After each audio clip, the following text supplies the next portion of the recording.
Bonjour les locos, le Père Noël vous a offert un drone pour Noël, magnifique. Vous vous rendez vite dans votre centre-ville pour survoler les plus beaux monuments. Sauf que pas si vite, c'est pas si facile. Suivez-moi pour comprendre tout sur les drones. Bonjour Ludovic. Bonjour Blaise. Alors, raconte-moi un peu ton parcours Ludovic. Alors moi je suis pilote instructeur ULM, j'ai une école de pilotage ici à Nîmes. Donc je fais du multi-axe et du paramoteur. Ok, c'est quoi ça? C'est des types d'avions? C'est ça, des types d'ULM, il y a 6 catégories. Ouais. Et je fais du drone. J'ai aussi une école de pilotage de drone pour apprendre à manipuler ces machines. Qui s'appelle Fly in Airspace. C'est ça. Ok, super. Donc instructeur, pilote, caméraman de drone. Donc je suis tombé sur la bonne personne pour m'expliquer toute la réglementation sur le drone. Vous pouvez aller faire un tour, photographier les arènes? Pas les arènes. Les drones sont réglementés, on ne peut pas utiliser son drone partout, pas en agglomération et surtout pas à proximité de personnes. D'accord. Donc le centre-ville, c'est mort. Ah non, impossible. C'est mort. Il faut bien lire la notice. L'aviation civile a joint une fiche dans toutes les notices des drones qui sont vendus et il faut bien la respecter puisque on peut encourir jusqu'à 1 an de prison et 75 000 € d'amende en cas de faute grave. Alors attends, l'aviation civile, donc là tu parles d'une réglementation française. Hein. Donc si j'achète mon drone aux États-Unis ou en Chine, j'aurai pas de notice de l'aviation civile. Mais je peux quand même aller, du coup je peux aller voler partout? Et non, puisque nul n'est censé ignorer la loi, donc on est en France, il faut appliquer les lois françaises. Ok, donc très clairement, le centre-ville, c'est interdit au survol de drones. Il y a une histoire de hauteur limite aussi, non? Il y a une histoire de hauteur limite qui est de 150 mètres. Ok. Et mais c'est une règle d'aéromodélisme donc il faudra appliquer soit dans un terrain d'aéromodélisme, soit dans un espace vide, donc un champ ne pouvant causer de nuisance à personne. Ludovic vient de me donner un exemplaire de la fiche DGAC. Alors c'est facile, il y a 10 règles, c'est les 10 commandements de la DGAC. Ça part quand même pas mal de bon sens.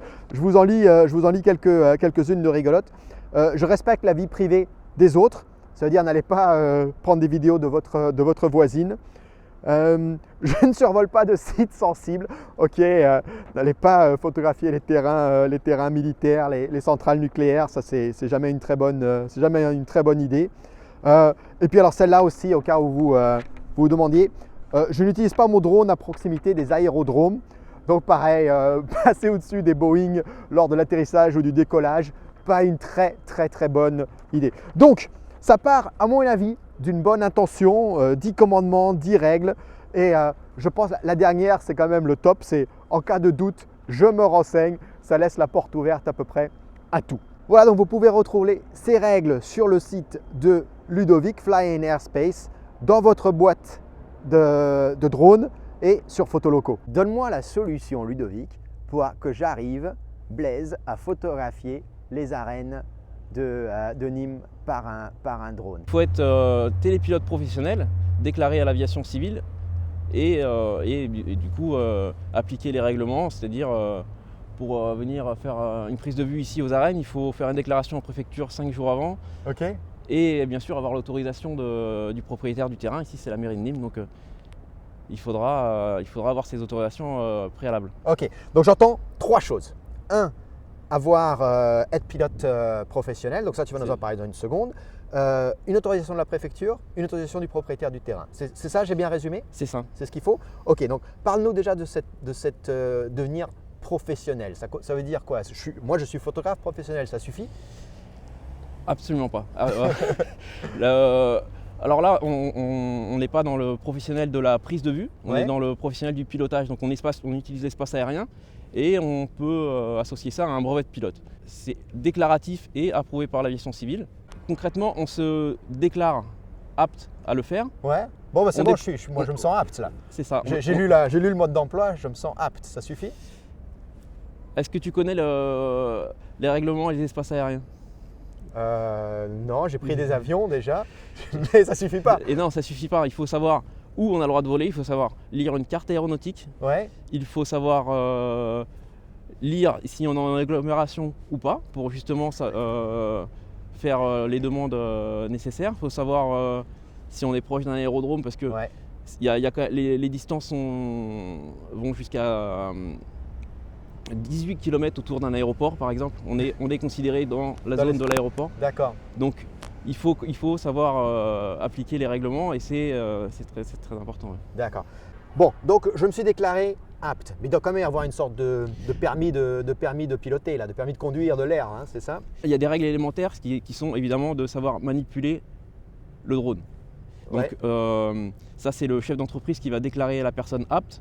Donc il aura formé son employé, ou si on est en entreprise en nom propre, on va se former et se déclarer. D'accord. Il y a un examen théorique donc, qui va certifier qu'on connaît justement les règles de l'air. Il s'appelle comment cet examen?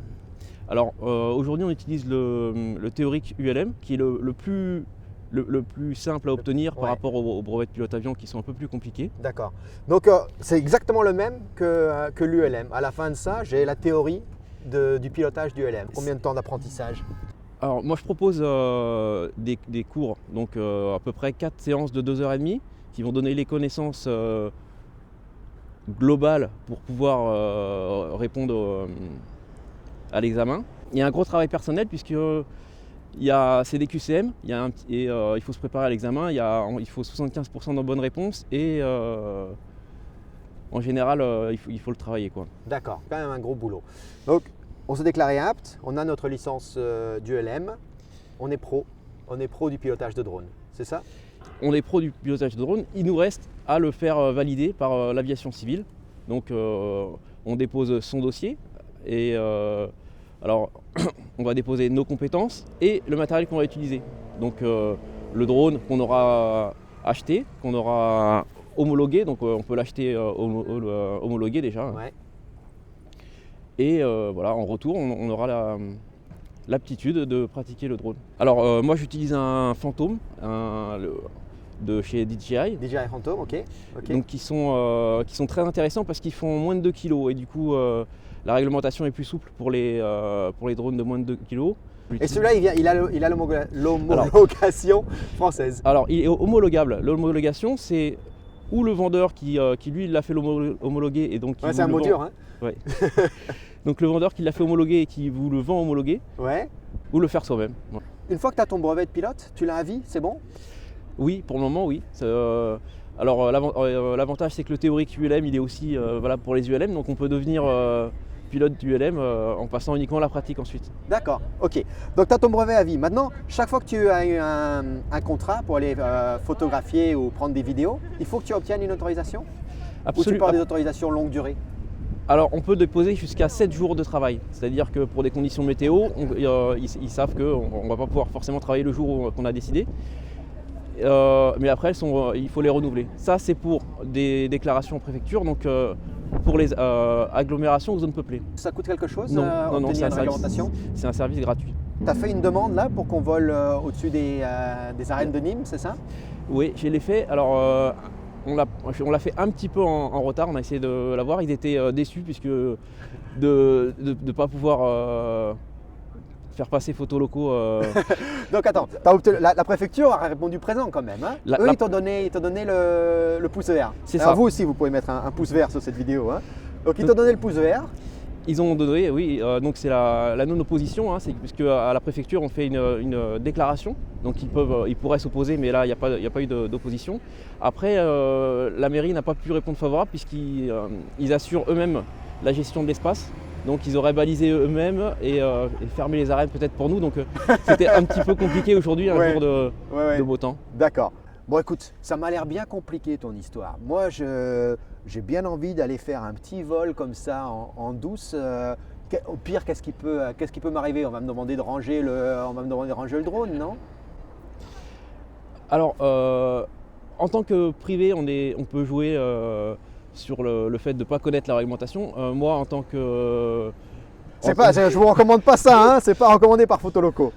J'imagine que tout le monde ne connaît pas la réglementation et qu'on peut dire qu'on ne savait pas.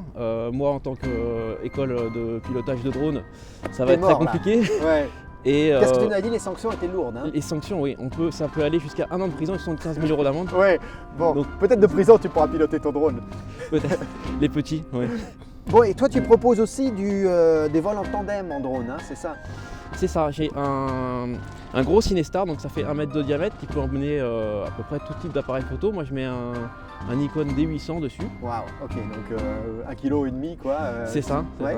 ça se pilote à deux, donc moi je pilote et je donne une radiocommande de cadreur qui va lui piloter la nacelle.